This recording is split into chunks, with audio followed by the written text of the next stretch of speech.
जी हाँ बच्चों, आज हम लोग इकोसिस्टम की स्टडी करेंगे, जिसमें एक ह्यूमन बीइंग्स या फिर कोई ऑर्गेनिज्म इन्वायरमेंट के साथ किस तरह से, या फिर इन्वायरमेंट में जो बायोटिक और अबायोटिक कंपोनेंट है उसके साथ किस तरह से इंटरेक्शन करता है और लाइफ प्रोसेस को फर्दर कैरिड करता है। तो यहाँ पे इकोसिस्टम हेडिंग डालते हैं। आज हम लोग क्या करेंगे, इकोसिस्टम को स्टडी करेंगे। इको सिस्टम फटाफट करते हैं, ये थ्योरेटिकल पार्ट्स है, हम लोग कुछ डिटेल से इसको करेंगे, एनसीईआरटी के बियॉन्ड भी करेंगे। एनसीईआरटी में जितना पॉइंट्स है उतना हमारे लिए नीट के लिए बेनिफिशियल होगा। तो अभी हम लोग अगर इकोसिस्टम को देखेंगे तो एक ह्यूमन बीइंग्स है, हम खुद को अपने इन्वायरमेंट के साथ कंपैरिजन करते हैं। तो ये इस तरह से हमारे चारों तरफ क्या होता है, इन्वायरमेंट होता है, उनका इंटरेक्शन हमारी बॉडी के साथ होती है।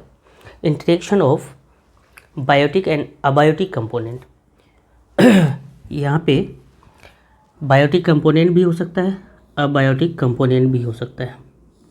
तो इनके साथ क्या होती है, इंटरेक्शन होती है। किस तरह से होती है, इंटरेक्शन होती है। ये इंटरेक्शन जो होती है किसके किसके साथ होती है, either living beings, living component के साथ, जिसको हम लोग क्या बोलेंगे, बायोटिक कंपोनेंट बोलेंगे, बायोटिक कंपोनेंट। और दूसरा जो है non living, that means abiotic component, abiotic component के साथ ये इंटरेक्शन हो सकता है। तो हम लोग इकोसिस्टम के रिगार्ड अगर डिफिनेशन बोलेंगे तो क्या बोलेंगे, interaction of biotic and abiotic components which results in formation of self-sustaining and self-regulating unit of living organism।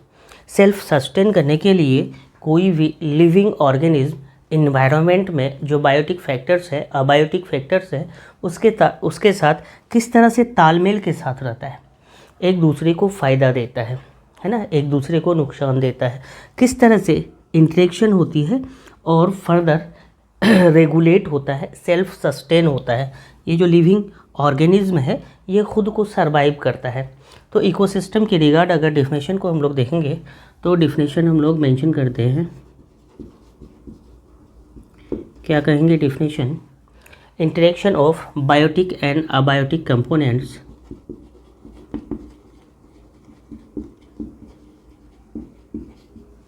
Biotic and abiotic components। क्या क्या कंपोनेंट होगा हमारा, एक तो बायोटिक कंपोनेंट्स होंगे, दूसरा अबायोटिक कंपोनेंट्स होंगे। इसके साथ क्या होगा, which results in formation of, which results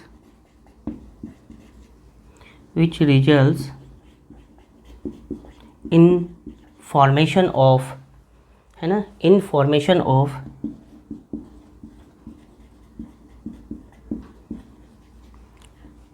self sustaining and self regulating, self sustaining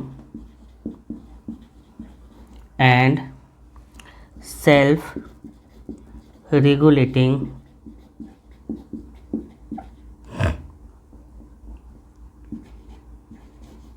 self-sustaining and self-regulating unit of living world, unit of living world।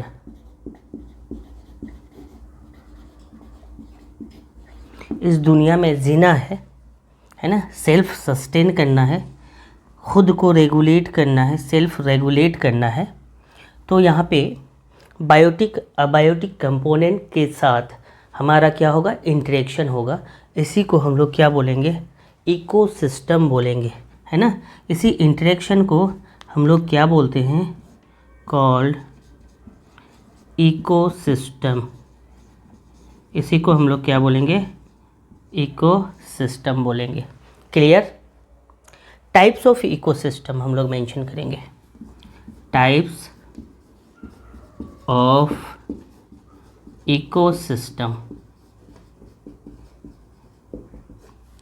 ज़्यादा इधर उधर की बात नहीं करना है। टाइप्स में टेरेस्ट्रियल होगा, एक्वेटिक होगा, जो लैंड में सर्वाइव करते होंगे टेरेस्ट्रियल बोलते हैं जिसको, एक्वेटिक जो पानी में सर्वाइव करते हैं वाटर में। तो यहाँ पे टाइप्स ऑफ इकोसिस्टम में 2 टाइप्स हम लोग देखेंगे इकोसिस्टम के। एक होगा टेरेस्ट्रियल टाइप ऑफ इकोसिस्टम, दूसरा जो होगा aquatic ecosystem.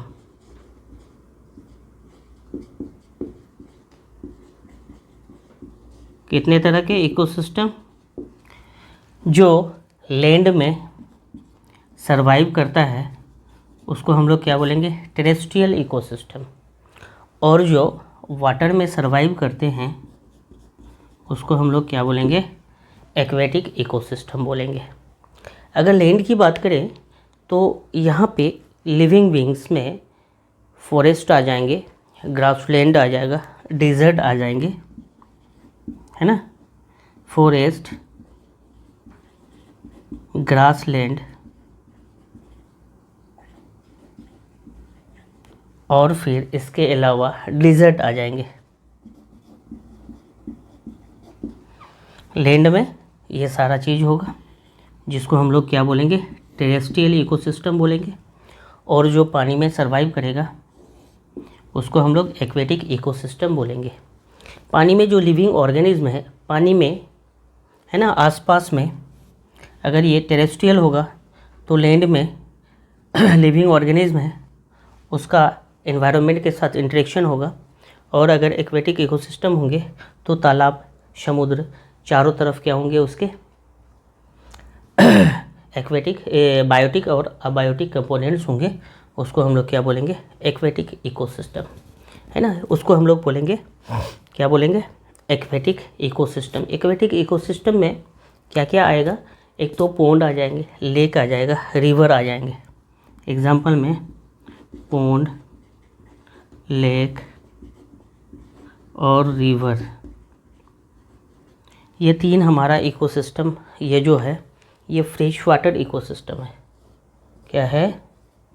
Fresh water ecosystem. Fresh water ecosystem. यही एक्वेटिक इकोसिस्टम में मेरीन वाटर इकोसिस्टम भी होगा, वेटलैंड, सी, और फिर जो यूस्टेरीज होता है, वेटलैंड,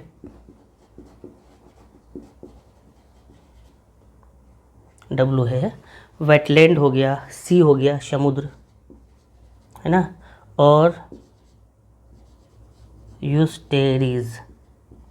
ये सारा जो होता है ध्यान में रखना, ये मेरीन वाटर इकोसिस्टम होता है। कैसा होता है? Marine water ecosystem. Marine water ecosystem, ये इकोसिस्टम होता है। टेरेस्ट्रियल में लैंड आ जाएगा, एक्वेटिक में एक्वा मीन्स पानी, टेरेस्ट्रियल मीन्स लैंड। तो लैंड में जितने भी इकोसिस्टम होंगे इस तरह से होंगे, और वाटर में, एक्वेटिक में इस तरह से होंगे, फ्रेश वाटर और मेरीन वाटर। दूसरा हम लोग टाइप्स ऑफ इकोसिस्टम देखेंगे, प्रेजेंस और absence of human interference. Presence और अब्सेंस ऑफ ह्यूमन इंटरफेरेंस, जिसमें नेचुरल इकोसिस्टम होगा जहाँ पे ह्यूमन एक्टिविटी नहीं होगी। दूसरा मैन मेड इकोसिस्टम होगा जहाँ पे ह्यूमन इंटरफेरेंस होंगे, ह्यूमन की एक्टिविटी होंगी। देखते हैं क्या क्या होता है। तो यहाँ पे types of ecosystem on the basis of presence और अब्सेंस ऑफ ह्यूमन इंटरफेरेंस। यहाँ पे हम लोग types of ecosystem on the basis of, है ना, लैंड, या फिर on the basis of water, या फिर कह सकते हैं टेरेस्ट्रियल और एक्वेटिक। यहाँ पे प्रेजेंस और अब्सेंस ऑफ ह्यूमन एक्टिविटी, है ना। ह्यूमन एक्टिविटी जहाँ पे होगी वो मैन मेड इकोसिस्टम होगा, और जहाँ पे ह्यूमन एक्टिविटी इन्वॉल्व नहीं होंगी उनको हम लोग नेचुरल इकोसिस्टम में डिवाइड करेंगे।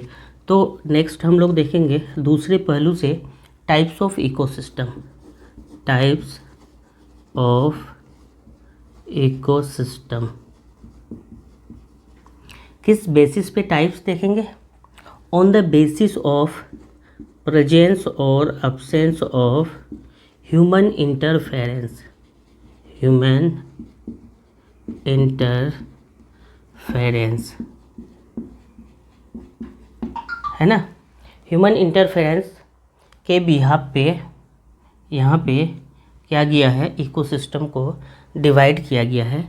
तो इस तरह से इकोसिस्टम को हम लोग फर्दर 2 पार्ट्स में डिवाइड करेंगे, नेचुरल इकोसिस्टम में और दूसरा man made ecosystem. Man made ecosystem 2 types में हम लोग इकोसिस्टम को डिवाइड करेंगे। नेचुरल इकोसिस्टम में ह्यूमन इंटरफेरेंस नेग्लिजिबल होगा। यहाँ पे क्या होंगे, ह्यूमन इंटरफेरेंस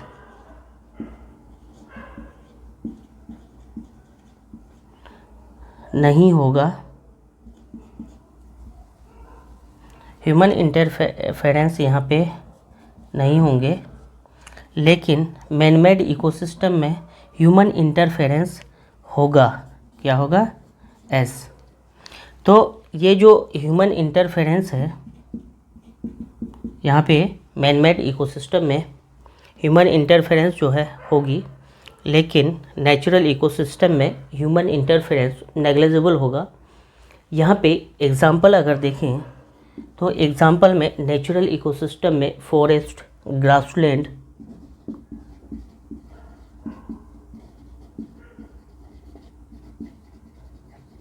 फॉरेस्ट आ जाएगा, ग्रासलैंड आ जाएगा, रिवर आ जाएंगे, सी आ जाएंगे। ये सारी चीज़ें हमारा नेचुरल इकोसिस्टम में आ जाएगा। और दूसरी तरफ मैन मेड इकोसिस्टम में क्रॉप फील्ड आ जाएंगे, फसल लगाते हैं ना, क्रॉप फील्ड आ जाएंगे। लार्जेस्ट में आ सकता है या फिर एग्रो इकोसिस्टम फॉर्म्स में आ सकते हैं। ये जो क्रॉप फील्ड्स होंगे लार्जर एरियाज़ में हो सकते हैं या फिर लार्जेस्ट एरियाज़ में हो सकते हैं, या फिर कह सकते हैं कि किस तरह से एग्रो इकोसिस्टम फॉर्म्स में हो सकते हैं, जहाँ पे खेती होती है। एग्रो इकोसिस्टम, इस फॉर्म में क्रॉप फील्ड हो सकता है। क्रॉप फील्ड ये हमारा मैन मेड इकोसिस्टम है। हम फसल जहाँ पे उगाते हैं खाने के लिए, है ना, बड़े बड़े जगह पे, है ना, बड़े बड़े लैंड पे खेती की जाती है। क्रॉप फील्ड जिसको बोलते हैं, क्रॉप उगाया जाता है, उससे हमें ग्रेन मिलता है और हम पेट भरते हैं, लाइफ प्रोसेस को जीते हैं। पहला हमारा एग्जांपल क्या हो गया, ये मैन मेड इकोसिस्टम में क्रॉप फील्ड हो गया। दूसरा यहाँ पे एक्वेरियम, दूसरा जो होगा एक्वेरियम, मछली वगैरह को, अदर एनिमल्स को हम पानी में रखते हैं, शीशे के ग्लास के, है ना, एक बर्तन पे रखते हैं, उसको एक्वेरियम बोलते हैं। ये भी मैन मेड इकोसिस्टम है। उसके अराउंड, है ना, छोटे छोटे प्लांट्स होते हैं, कीड़े मकोड़े होते हैं, फिश होती है, अदर, है ना, डैम्स वगैरह होती है। ये डैम्स क्या होंगे, यहाँ पे भी छोटे छोटे गड्ढे होंगे, यहाँ पे छोटा इकोसिस्टम होगा। जूलॉजिकल पार्क होंगे,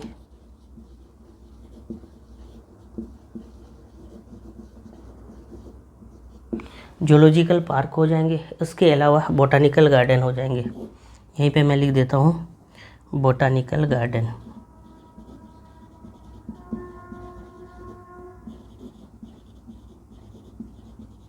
ये जो इकोसिस्टम है ये मैन मेड इकोसिस्टम है। बोटानिकल गार्डन, ह्यूमन इंटरफेरेंस होती है। जूलॉजिकल पार्क में हम लोग जाते हैं, जानवरों को देखने, है ना, डैम्स वगैरह में, एक्वेरियम और फिर क्रॉप फील्ड, ये सारा मैन मेड और ये नेचुरल इकोसिस्टम है। इस तरह से types of ecosystem on the basis of presence and absence of human interference. Next class में हम लोग देखेंगे components of ecosystem. Okay, thank you.